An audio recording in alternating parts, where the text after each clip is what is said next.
اس امساک میں پھر طاہر القادری نے خیانت کی ہے، اور قیامت تک وہ کذاب اس کا جواب نہیں دے سکتا۔ اذا ذکر اصحابی فامسکوا، میرے آقا صلی اللہ علیہ وسلم نے فرمایا جب صحابہ کی بات چھڑے تو زبان سنبھال لو کہ کن کا تذکرہ ہو رہا ہے۔ آج فیشن بنا ہوا ہے تنقید کا، صحابہ رضی اللہ تعالیٰ عنہ پر تنقید کا، جو کہ بربادی کا باعث ہے۔ فرمایا جب ان کی بات ہو جائے فامسکوا، امساک کرو۔ تو اب اس سے کیا یہ مطلب ہے کہ کبھی شان صدیق اکبر رضی اللہ تعالیٰ عنہ بیان نہ کرنا، امسکو، کبھی شان علی رضی اللہ تعالیٰ عنہ بیان نہ کرنا کیونکہ امسکو ہے؟ کیا یہ مطلب ہے نا؟ تو امسکو ہے اور پیچھے مطلقاً صحابہ کا ذکر ہے۔ اذا ذکر اصحابی، جب میرے صحابہ کا ذکر ہو تو امسکو، مطلب کیا ہے کہ کوئی معمولی سی نازیبہ بات کرنے سے بھی رک جاؤ، منہ سنبھال لو۔ یہ مطلب نہیں ہے کہ فضیلتیں بیان نہ کرو۔ امساک اور کام سے ہے، فضائل کا باب اور ہے، تذکرہ حسن خیر سے ذکر خیر وہ علیحدہ ہے۔ اس واسطے یہ جو کف لسان ہے کہ زبان روک لو اور امساک ہے، اس کا یہ مطلب نہیں کہ حق بیانی سے زبان روک لو، اس کا یہ مطلب نہیں کہ جن کی فضیلتیں رسول پاک صلی اللہ علیہ وسلم نے بیان کی اور کتابوں میں ان کے فضائل کے باب موجود ہیں، ان کو روکنے کے لیے کوئی کہے کہ کف لسان کا مسلک ہے اہل سنت کا۔ کف لسان کا مسلک ہے زبان درازی کرنے سے، کہ ان ہستیوں میں سے کسی کے خلاف زبان درازی نہ کرو۔ فضائل سے روکنے کا تو حکم کوئی بھی نہیں کہ ان کا ذکر خیر نہ کرو، ان کا نعرہ نہ لگاؤ، ان کی فضیلتیں بیان نہ کرو، ان کی شانیں بیان نہ کرو کہ اسلاف نے کف لسان کا کہا ہے۔ اسلاف نے یہ کہا امساک، کہ اس مسئلے کے اندر امساک ہے کہ آگے تم اپنے من گھڑت فلسفے نہ جھاڑو، رک جاؤ کوئی بات ایسی کرنے سے جس سے جانبین میں سے کسی پر تان ہوتا ہو، اس سے رک جاؤ۔ یہ ہے امساک اور یہ ہے کف لسان، اور یہ ہے سارے صحابہ رضی اللہ تعالیٰ عنہ کے لحاظ۔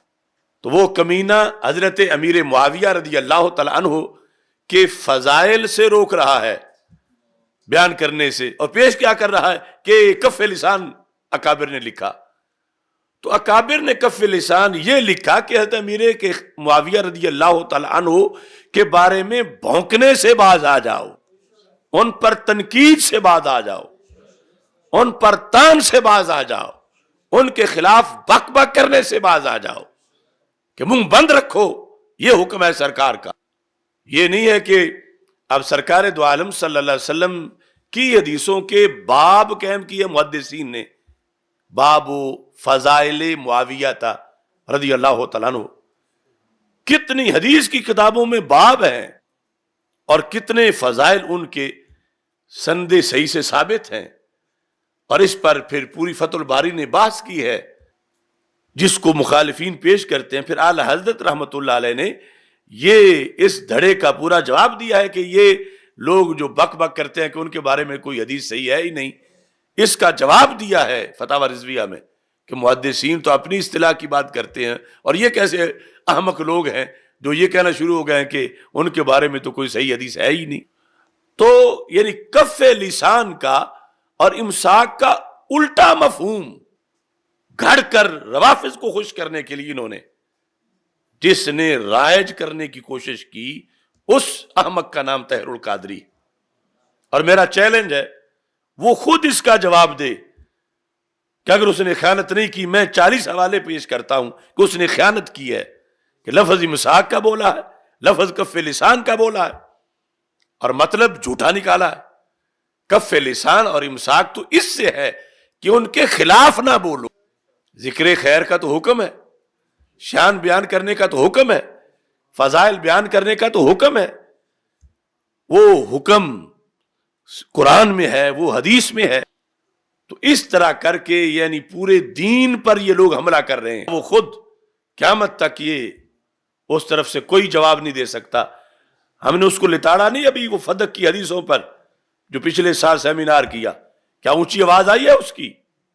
دلائل سے رد کیا۔ اس خائن کا ایک ایک مسئلہ ہم نے بتایا کہ کتنی خیانتیں کی ہیں اس نے، اللہ نے عمر دی تو وہ ساری بیان کریں گے انشاءاللہ۔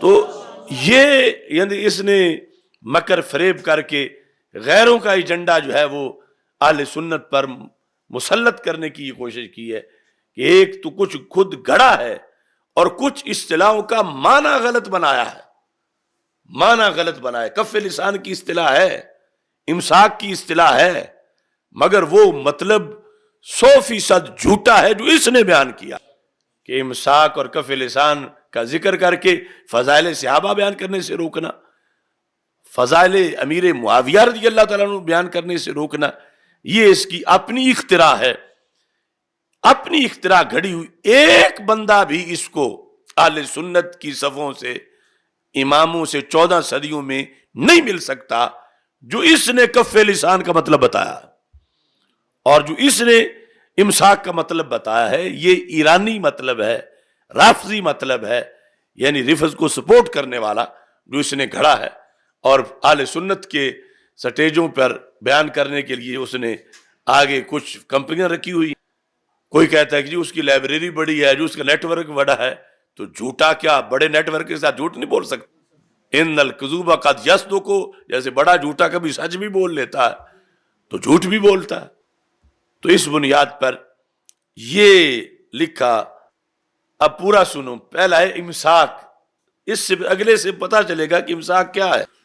الامساک اما شاجر بین الصحابہ رضی اللہ تعالی عنہم وحسن الظن بہم، امساک کر کے منہ میں گھگڑیاں ڈال کے نہیں بیٹھنا، بلکہ ان کے بارے میں ہمیشہ حسن گمان رکھنا ہے۔ تو وہ تب ظاہر ہوگا جب زبان بولے گی کہ یہ امت کے رہبر تھے، امت کے لیڈر تھے، دین کے راوی ہیں، قرآن کے راوی ہیں، حدیث کے راوی ہیں۔ اس ایریے سے دین جہاں یہ تھے، یہ ایریا اگر درمیان میں سے خالی ہو جائے تو وہ کون سا پل ہے جس سے ہو کے دین آگے آ رہا ہے؟ اور ان پر جرا کر کے کس کو خوش کرتا، جبکہ جرا کا مقام نہیں ہے۔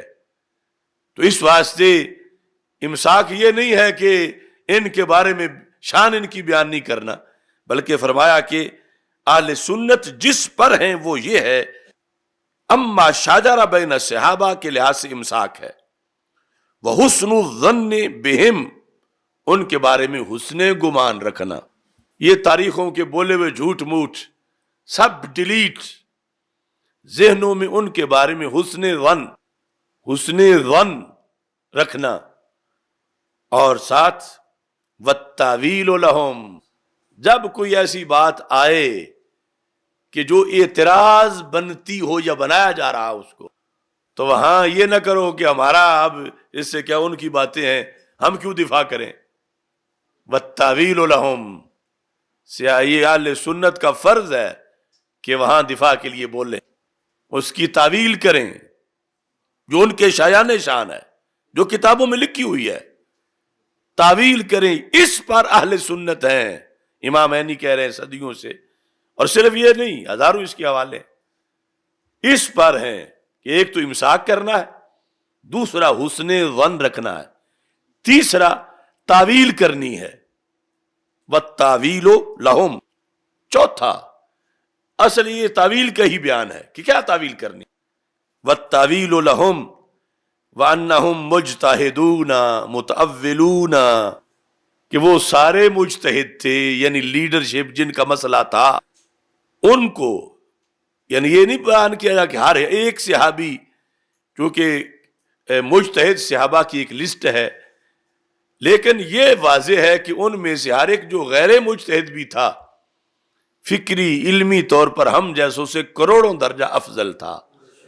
ایک جھلک جو رسول پاک صلی اللہ علیہ وسلم کی انہوں نے دیکھی، ہم کروڑوں سال کروڑوں کتابیں پڑھ کے بھی وہ معرفت نہیں پا سکتے جو انہیں مل گئی۔ کس پر ہے اہل سنت کہ یہ کہیں انہم مجتہدون متاولون لم یقصدوا معصیتا، کسی دھڑے نے بھی معصیت کا ارادہ نہیں کیا تھا۔ اب یہاں کسی کا استثناء نہیں کہ ایک دھڑے کی بات ہو رہی ہے، کسی ایک کی نہیں، دونوں طرف مجتہد تھے، متأول تھے. لم یقصدوا معصیتن، انہوں نے ہرگز گناہ کا ارادہ نہیں کیا تھا. ولم یقصدوا ولا محض دنیا، ان کا دنیا کا بھی ارادہ نہیں تھا. اتنے سینے ان کے لالچ سے پاک تھے.